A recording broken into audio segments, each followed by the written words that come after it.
C'est à Vilvoorde, à quelques kilomètres de Bruxelles, que nous sommes allés chercher les réponses. Au bout de cette zone industrielle se cache une usine très discrète, filiale d'un des plus grands groupes chimiques européens. On y fabrique l'un des additifs les plus utilisés par l'industrie, le E441, plus couramment appelé gélatine. Et le responsable commercial de l'usine, Michel Vandenberg, n'est pas peu fier de nous montrer tout ce qu'on arrive à fabriquer avec son produit miracle. Alors, je vais vous montrer quelques exemples des principales applications de la gélatine. On a vraiment le secteur alimentaire qui est l'application la plus importante au niveau mondial. Alors, vous avez ici tous les produits gélifiés. Le premier marché pour lui, ce sont les bonbons. Mais on trouve aussi sa gélatine dans des gélules pharmaceutiques, des pellicules photos et même des shampoings. Il y en a partout de produits finalement. Ben, ce serait pas mal qu'il y en ait partout. Mais pour ça, il faut produire toujours plus. Alors ici, l'usine tourne à plein régime. Et la fameuse gélatine de Michel Vandenberg, la voici qui sort, tout au bout de la chaîne. Ça c'est la fameuse gélatine. Là, c'est la gélatine. Ce sont ces spaghettis qui collent aux doigts. Il faut à peu près 3 à 4 jours pour arriver jusqu'ici. De la préparation de la matière première jusqu'à le séchoir ici. 3 ou 4 jours de transformation dans les entrailles d'une usine où ces immenses cuves remplies d'acide et d'eau bouillante font régner une moiteur tropicale.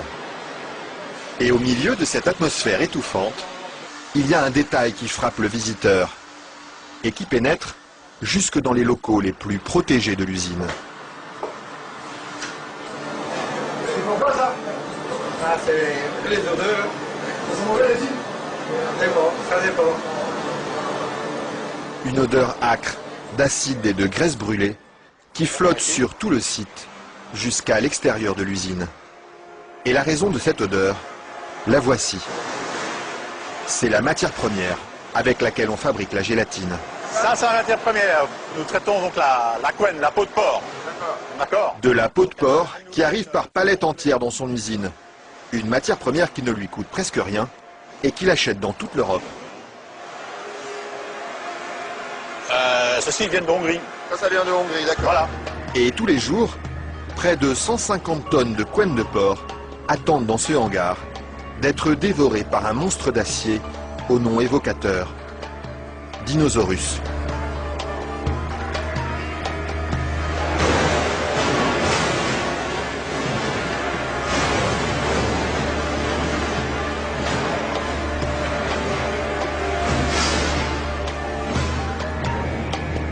Grâce à cette matière première bon marché, Michel Vandenberg parvient à vendre sa gélatine à moins de 5 € le kilo. Un prix défiant toute concurrence qui lui ouvre sans cesse de nouveaux marchés. Et celui qui marche bien en ce moment, c'est justement le marché des produits light. Attendez, il ne faut pas filmer ça à 1 minute. Mais voilà, ceci, qui est un beurre allégé, 40%. Alors un fromage frais, 0% matière grasse. Et chez lui, on trouve même les plus grandes marques. En marque Danone, taille fine. Une mousse liégeoise de chez Auchan. Voilà, une mousse de la laitière. Alors un produit Weight Watcher, donc avec moins de matière grasse, donc pour stabiliser le produit, pour maintenir l'onctuosité des produits, on utilise la gélatine. Un produit que les industriels n'hésitent pas à utiliser en grande quantité. Le seul problème, c'est qu'ils oublient parfois de l'écrire sur les étiquettes.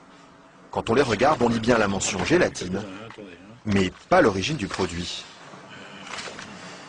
Ils mettent gélatine, mais ils disent pas quelle est l'origine de la gélatine. Pourquoi? Ils assument pas que ce soit fait à partir de porc. C'est quoi le problème qu'ils ont avec ça? Non, mais je veux dire... Non, parce que c'est un produit, c'est un sujet très sensible. Ouais. Parce qu'il y a quand même les minorités, les minorités musulmanes, juives et autres, qui éventuellement ont des problèmes avec ça. Mais ce serait bien justement de leur dire... Ça, je voudrais pas que... Oui, je sais bien, mais je sais pas s'il faut mettre ça dans l'émission. Mais Oui. c'est vrai que, bon... Parce que du coup, ils savent pas si c'est du porc ou de la vache. Du coup, comment ils font pour consommer? C'est ça le problème, il faudrait peut-être leur dire. Une question qui laisse Michel Vandenberg sans voix et à laquelle aucune marque de l'agroalimentaire n'a souhaité répondre, malgré nos nombreuses sollicitations. À croire que la gélatine de porc est un sujet sur lequel il préfère rester discret.